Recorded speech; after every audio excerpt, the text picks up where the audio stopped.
Welcome back. Now let's look at the chemical properties of the alkanes. So when we say chemical properties, it means chemical reactions. How the compound react generally is a chemical properties. So remember we're looking at the alkenes. So we are talking about their chemical properties. Number one is that they are saturated hydrocarbon. Saturated. Saturated means they have enough single bonds.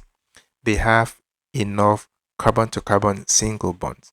So that is all the carbon to carbon bond in that compound, that is in alkenes, they are single bonds.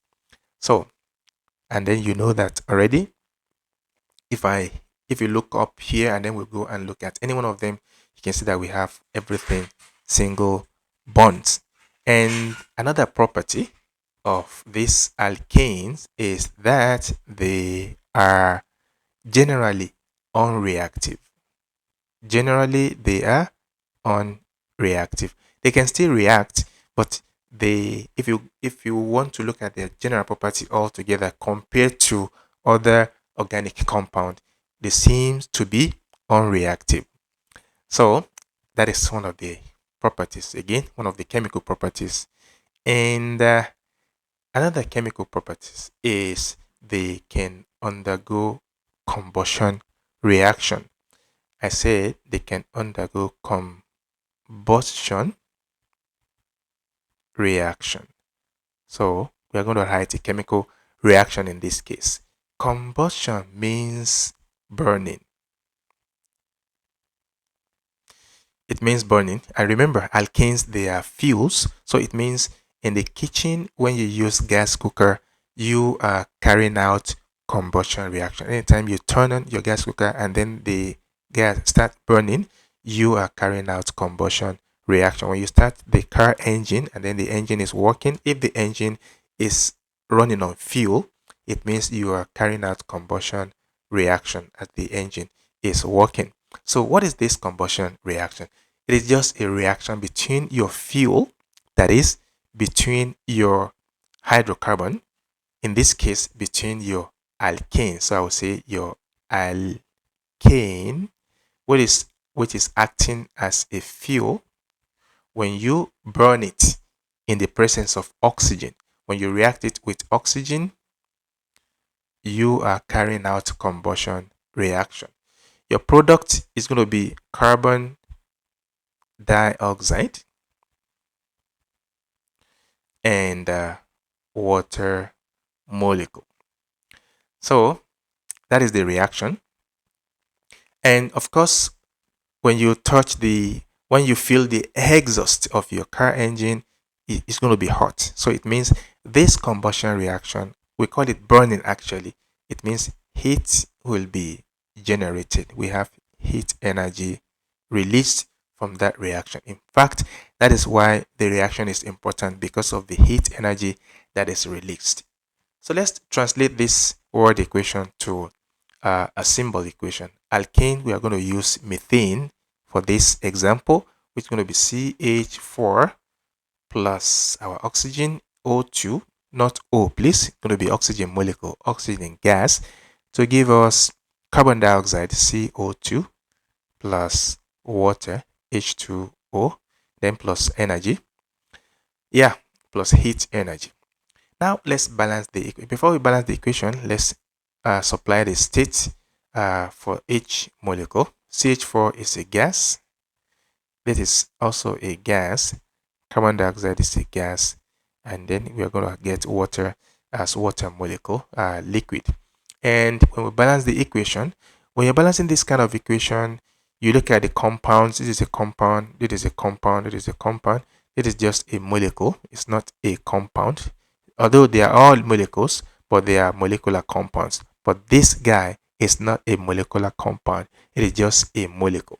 And you balance it last.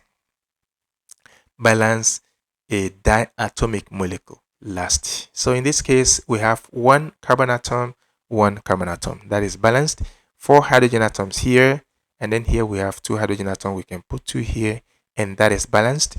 And then that will make oxygen to be 2 here, and then we have 2 oxygen atoms here as well. So we can put 2 here. So we have 4 oxygen atoms, and then the equation is balanced. Now, it is a combustion reaction. This is also a form of combustion reaction. Oxygen plus methane give us what? Give us carbon monoxide and water molecule plus heat as well. So we are going to generate heat energy in this case as well. So what makes this, the first reaction, different from the second reaction? We've seen it actually. The first reaction, carbon dioxide is generated. The second reaction, carbon monoxide is generated. Another difference between the two is that the heat generated in the first reaction is more than the heat generated in the second reaction. So we can call this one, we can say less heat is generated here. Okay. Apart from that, what makes this reaction to generate carbon dioxide and this reaction generates carbon monoxide? Let us see from balancing the second equation, and then we compare the two equations. So we have 4 hydrogen atoms again here, so I'll put 2 here for hydrogen to become 4. We have 1 carbon atom, 1 carbon atom, so that's balanced. But this side we have 2 oxygen atom plus 1 oxygen atom here. So we have 2 oxygen atom and then 1 oxygen atom here, making 3 oxygen atom. But at this reactant side, we have 2 oxygen atoms. So how do we make these 2 oxygen atoms to become 3 oxygen atom? So what we are going to do is to multiply these 2 by 1.5. If you multiply 2 by 1.5, what do you get? You get 3. So 1.5 is 3 over 2. So 3 over 2 times 2 will give us 3. So the second equation is balanced as well. If you like, you can multiply everything by 2 to remove these 2, the denominator here. But it doesn't matter.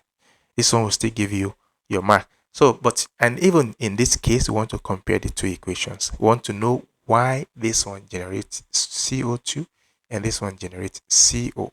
So why?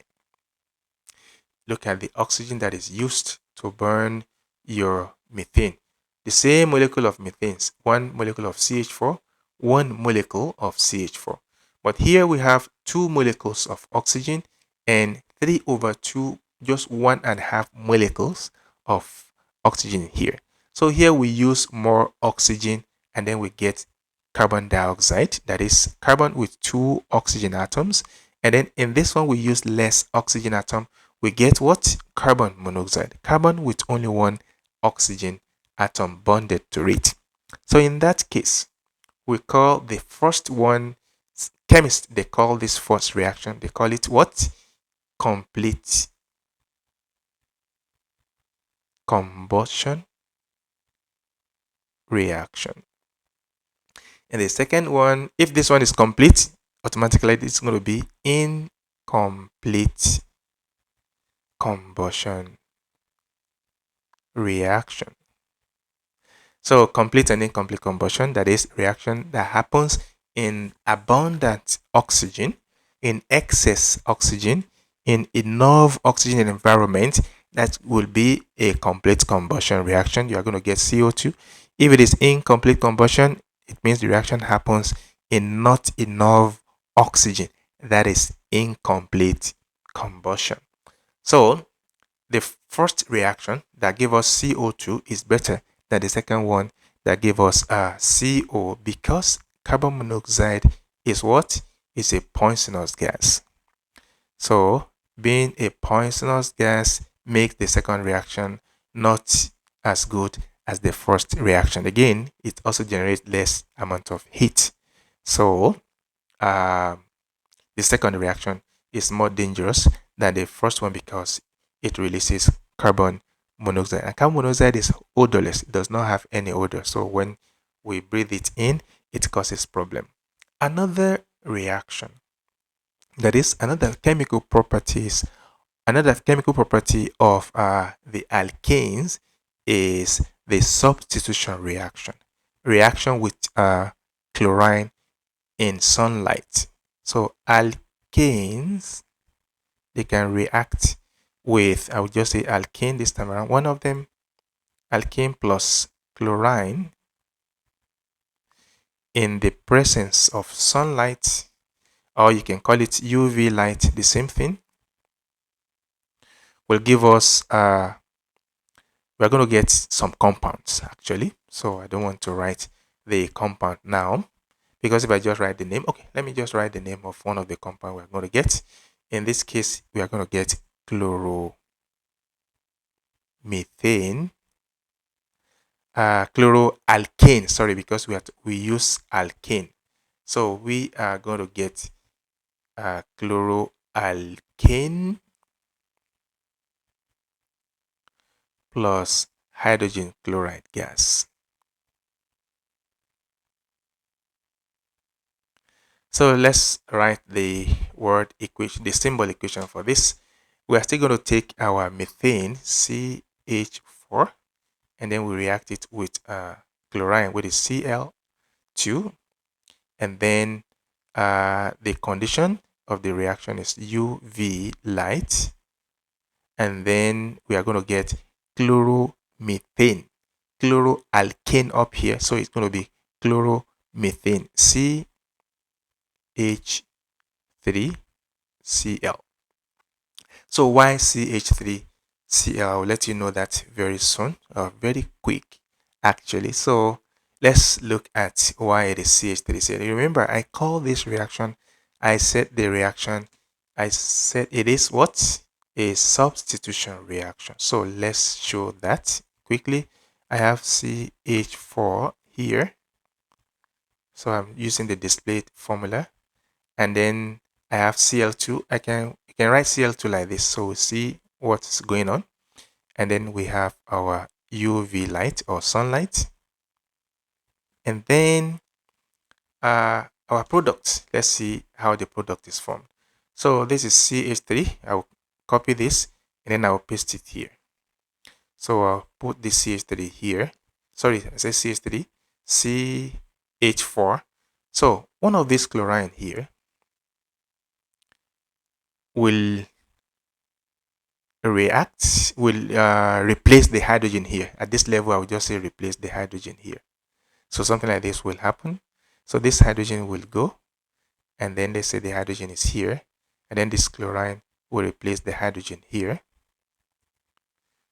So I'll put this one back here, and then the hydrogen that leaves does not go away. You know, when one chlorine is used here, we have the other chlorine left, and that other chlorine will combine with the hydrogen that run away from this methane to give us HCl. So that is why we have the HCl here. So the summary is that the chlorine substitute hydrogen from our methane to give us chloromethane. So the compound is called chloromethane because of the chlorine that has substituted hydrogen from that compound. So again, don't forget that this reaction is called substitution reaction. That's one. Another thing is that we use sunlight to make the reaction happen. And if you remember in biology, we also use sunlight to make a reaction happen. Can you remember that reaction? That is what? Photosynthesis. So this reaction and photosynthesis, they are examples of photochemical reactions. So this reaction is also a photochemical reaction, not only a substitution reaction. For the fact that we use what? We use UV light to provide the activation energy for the reaction. So UV light is used to provide what? The activation energy for this reaction That is why we call that reaction a photochemical reaction, because chlorine replaces hydrogen in our reactant here, that is methane. The reaction is called a substitution reaction. So if we have a lot of chlorine molecule present in the reaction vessel, that is, let's say the reaction is happening in a beaker and you have a lot of chlorine molecules in that reaction, it means when this one is formed, this our chloromethane that is formed, chlorine can also attack it again. Oh, this is chloromethane. Look at it. And then chlorine says, you still have some hydrogen left. I want to remove this hydrogen. So chlorine will go ahead and react with the chloromethane to remove another hydrogen atom. And we are going to have, this is CH3Cl. So it becomes CH2Cl2. There's one Cl there before, and then another one Cl will come, and then the number of hydrogen will reduce, and then the number of chlorine increases. So that is why this one becomes CH2Cl2. We are still going to have what? HCl as the other product. And this now we have two chlorine atoms. So remember, this is called chloromethane. The second one here is going to be called what? It's going to be called what? Di means two. Dichloromethane. That's what we form here. We still have two hydrogen left.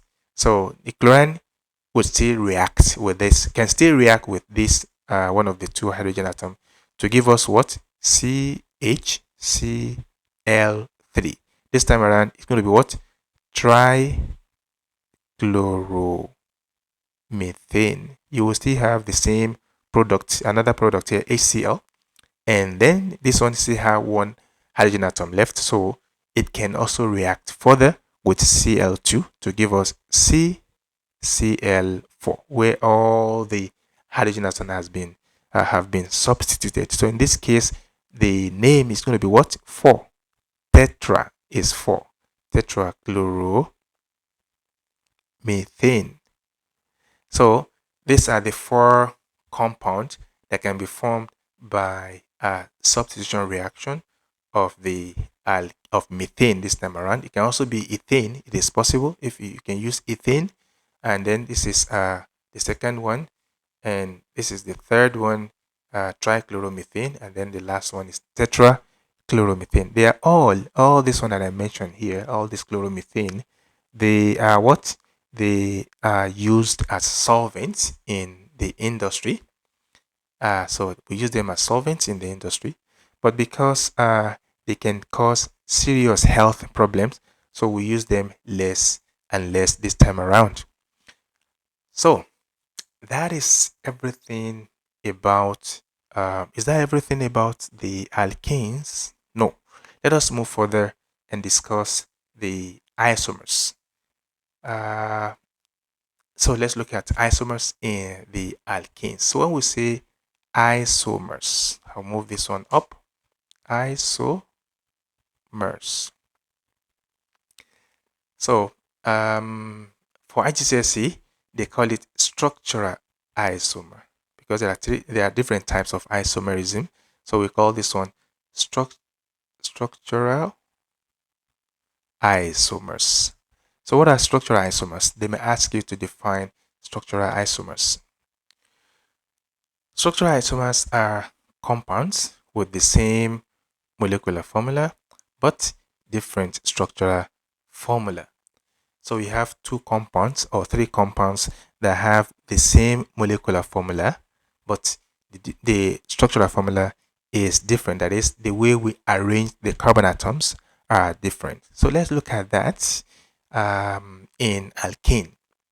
So I will use this alkane. I will use the displayed formula first. So from that display formula, you will understand what you can translate that to structural formula. So let us look at butane. Butane, remember, the molecular formula for butane is what? C4H10. So let's draw the displayed formula for butane, C and C, and H10, 1, 2, 3, 4, 5, 6, 7, 8, 9, 10. So this is butane. Now, the molecular formula of this butane is C4H10. And this is the display formula with the same thing as the structural formula. We can write the structural formula here as CH3, CH2, another CH2, and then CH3. Now, this compound or this chain can be rearranged. So let's see how we can rearrange this chain to give us another compound, which is going to be a high. It's going to be an isomer. That was it. Sorry, please. I'm doing two things together. It's going to be an isomer to this butane. So remember, I'm still using C4H10, the same molecular formula. Don't forget. So how will the structural formula, how will it change? I can move this the last unit here. I can carry this last unit, and then remember I move it already. So this last unit, it comes with 3 hydrogen atoms. So I can put it on this guy in the middle here. I think it's better if I number them so you understand better. We have carbon number 1, carbon number 2, carbon number 3, and carbon number 4. So try and name it the other way around as well. Carbon number 1, carbon number 2, carbon number 3, and carbon number 4. It means carbon number 1 is same thing as carbon number 4. So whether you name it this, you number it this way, or you number it this way, it doesn't matter. So, but we take the list of the two numbers. That's the best. So if you follow this, this is going to be the carbon number 1. If you follow the other way around, it's going to be your carbon number 1. Now we can delete. You will agree with me that carbon number 1 is directly linked to carbon number 2. This carbon is linked to carbon number 2. If you are following if you are following the direction, this direction. So carbon number 1 is directly linked to carbon number 2. So let's try and link this carbon number 1 to carbon number 3 instead of carbon number 2. So it means let's remove this compound here. We'll put the hydrogen there back. The hydrogen that we put, we remove it from this where carbon number 4 is coming. So you know it's coming down here. Okay, the hydrogen here has been removed and put it here back. Okay, so let's now remember I took CH3 from there. I can show it back. Alright, so let's carry this CH3 so you see it physically. Yeah, so this is CH3. I moved that CH3. This CH3 is coming to carbon number 3. So let's remove this hydrogen. So this hydrogen, I remove it, I put it here. So I'm just restructuring the compound, and then I now move this carbon number 2 here and number 1 here. So if I want to move it here, I think it's better I rearrange it this way. I put this hydrogen, I put it here, and then so this bond, I remove it from here, and then I put it here. Remember, this is numbered as carbon number 1. So I take that carbon number 1 unit now, this first unit, and then join it to this. I think let's make it a little bit small. So we join it to this, like this. Yeah, we have formed a new compound that is different from this one here, although both of them, they have the same molecular formula. Molecular formula is CH4, C4H10, C4H10. But the structural arrangement is different. If you will agree with me, this one is just a straight chain, like this. But this one is a short straight chain that has a branch down here. So it branched downward here. So it means this straight chain has only two ends, the left side and then the right side. But this one has the left side, the right side, and then the down side. You can see that they are different from each other. Okay, so because they are different from each other, they are different compounds and they will have different chemical properties. So this, let me write the structural formula for this. It's going to be CH3, and you know we have C here and H, CH, that is attached to that, this CH3 attached to. So we open a bracket to show that the CH3 is attached to this C that carry this H, that is carbon number 3. So you put CH3 beside it inside the bracket, and then the remaining CH3 you put it here, CH3. So this is an isomer of this. This compound is an isomer of this. Why? Because they have the same molecular formula but different structural formula. We arrange them in a different way. You can see that this is different from this.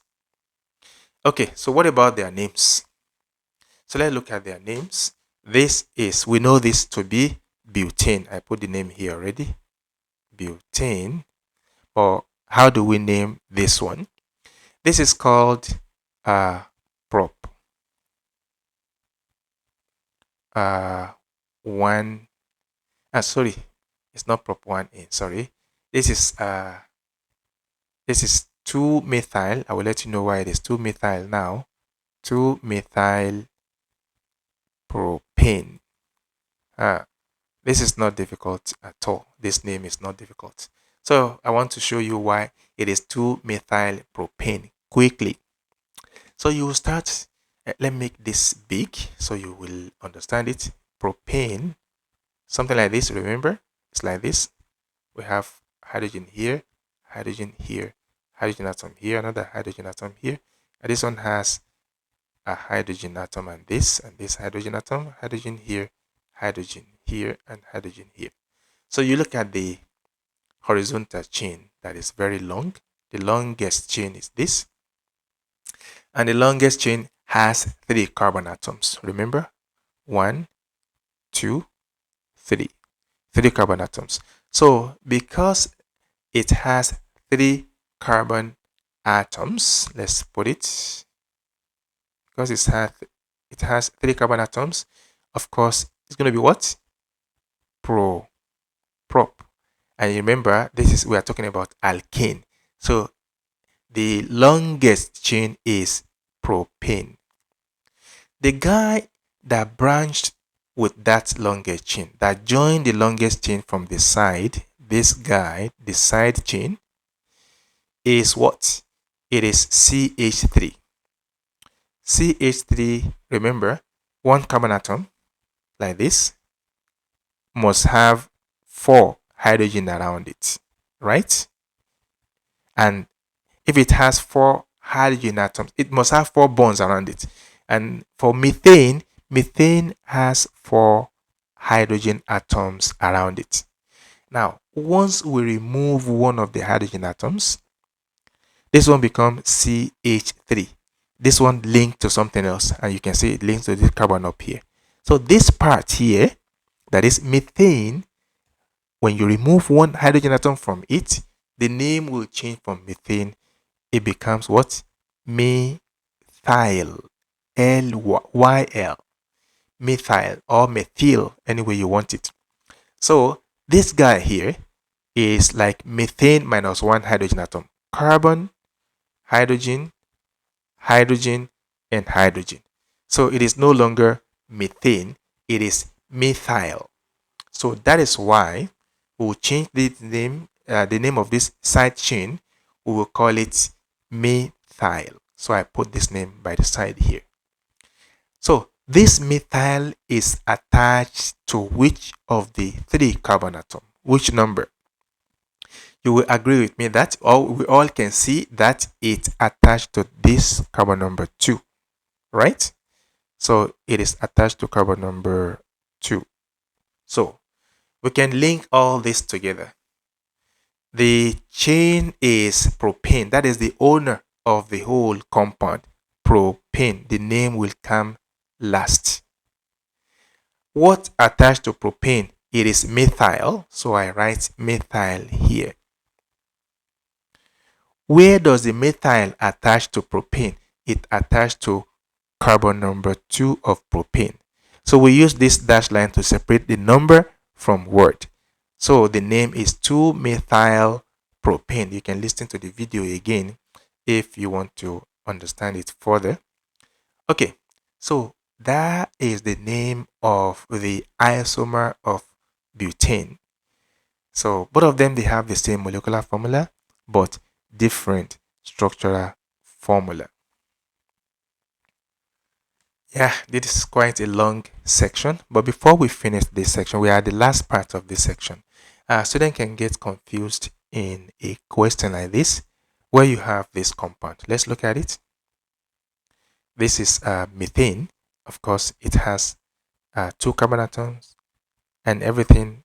The carbon to carbon is single bond, so it is methane.